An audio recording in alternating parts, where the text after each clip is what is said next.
Terça-feira da 15ª semana do Tempo Comum. Eu sou o Padre Pedro Paulo e estamos começando mais um programa, A Bíblia no Mundo de Hoje. Bem, vamos agora continuar nessa terça-feira o que começamos na sexta-feira. Jesus, no Evangelho de São Mateus, no capítulo 13, 1 a 23, a grande parábola do semeador. Parábolas porque permitem, de uma certa maneira, de modo dialético, isto é, de um lado e do outro, ou dos três lados, que a dialética tem dois lados ou três, perceber de que maneira ocorre o conhecimento, a recepção e os efeitos do reino de Deus próximo, presente e acolhido por nós. Jesus estabelece para os seus ouvintes, isso alguém vai dizer, no contexto de... Não interessa, Jesus conhecia um contexto urbano e um contexto rural. Ninguém é tolo de imaginar que há 2000 anos não haviam cidades, algumas muito consistentes, como foi Babilônia, Cairo, Roma e tantas outras, Siracusa e tantas outras cidades importantes da antiguidade que fizeram a festa, não é? A festa urbana, com grande organização, com grandes jardins, com grandes construções.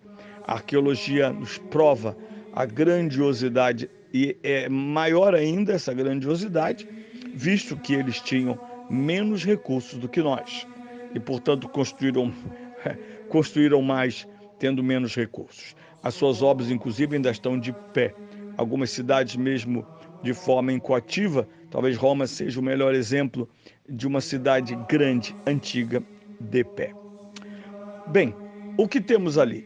Nós temos a imagem, a base de comparação da parábola é extraída do mundo agrícola, de uma ação tão simples, diária, contemporânea.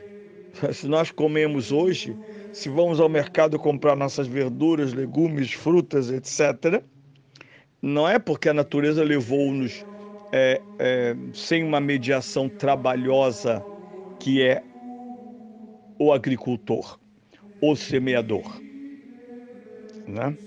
Há uma polêmica infantil em torno do agronegócio, mas todos sabemos que o agronegócio mundial é o responsável pela alimentação, com todos os problemas que nós sabemos, que se chama também indústria alimentar. Nada é ingênuo, nada é gratuito, mas ninguém discute que aquele homem agachado no sol e na chuva, semeando, plantando, colhendo e ficando com a menor parte. Nós sabemos que a maior parte fica para aquele que faz a intermediação entre o agricultor e o consumidor final. Quem trabalha mais ganha menos, nós sabemos disso. No entanto, somos gratos. E esta imagem de alguém que se agacha e depois de ter preparado a terra, de ter organizado a terra, de ter tornado a terra capaz de receber a semente, as semeia. Jesus não está chamando a atenção simplesmente para o ato da semeadura, porque trata sempre do mesmo gesto, semear. Sabemos que esse gesto tem a ver com o espeiron, espalhar a semente, a diáspora da semente. Mas Jesus não está chamando a atenção para isso, porque o semeador vai semear sempre. É o seu papel, é a sua vocação. Posso dizer até brincando, é a sua compulsão, semear. Bem, o que Jesus chama a atenção dos seus ouvintes, aqui está a parábola, é que esta semente não sempre irá para o lugar adequado ao seu futuro. Lembrando que semente significa potência, semente significa aquilo que há de ser, há de vir, aquilo que advém. Na semente está a planta, porém é preciso que haja condição ou condições adequadas para que esta semente produza frutos, 100, 60, 30.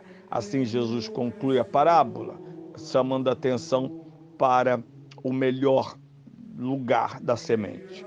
E são vários os elementos, ou melhor, os ambientes em que a semente cai. Começa com o caminho, depois passa para lugares pedregosos, por fim chega aos espinhos e somente no último momento nós temos a terra boa. Tudo isso causa uma série de perguntas, mas é interessante que o objetivo da parábola é olharmos para isso. Há sempre semeadura. Quando nós nos perguntamos, quando nos interrogamos estupefatos, por que não vemos o bem tão claro, tão produtivo, quanto o que entendemos estar semeando? Porque o bem é semeado por toda parte, e talvez em maior quantidade do que o mal. Jesus então nos faz escutar, e esse olhar parabólico comparativo diz: entendi, a semente caiu pelo caminho, a semente caiu em terra rasa, a semente caiu entre pedras, a semente caiu entre espinhos. A semente caiu, mas não se tornou, para além da potência, aquilo que deve ser, fruto. Somente uma parte das sementes vai se tornar frutos, ser alimento, alegria, flor, que é as sementes que caem em terra boa. Isto, na verdade, parabolicamente, é o caminho da revelação, é o caminho da história da salvação. Quanto é semeado por Deus, o semeador. Lá no Evangelho de São João, no capítulo 5, Jesus revela que seu pai é o agricultor, o responsável pela vida semeada. E a semente, obviamente, ele vai, num segundo momento, oferecer aos discípulos, e vamos chamar a atenção sobre isso, os significados esplêndidos desta parábola. Mas fica a certeza de que este olhar parabólico comparativo não coloca seu acento naquele que semeia. Este semeia sempre. E semear significa a possibilidade de frutificação.